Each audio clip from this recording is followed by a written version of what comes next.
Once you finish modeling and clustering everything perfectly, you can double click outside, then go to the filter, just remove this filter. Now you will get it here everything. Then go to the perform numbering. For that, go to the drawing and report, select here numbering setting, then select here numbering setting.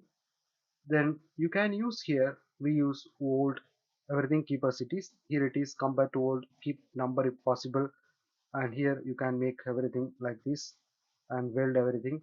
Here tolerance, just make it, we don't want any tolerance, keep everything 0. Everything place it like this, apply and click OK. Then you have to select total object.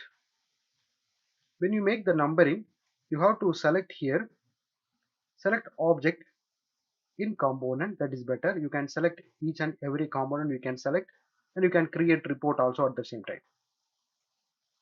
Now select all the things, select the all object.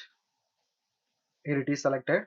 Now I just go to here perform numbering, select here number series of selected object. So this is very important numbering.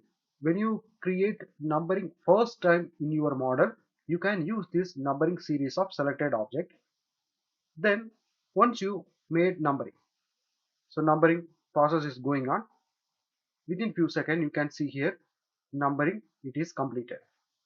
Now you can save this model, it is saved. When you create numbering first time, you can use this numbering series of selected object. But if you want to modify something, you can select this one, you can modify anything. But if you made any modification, you can use number modified object. So that object only the numbering will create again. Now the numbering is created. Now I just save this one. We need to create drawing next.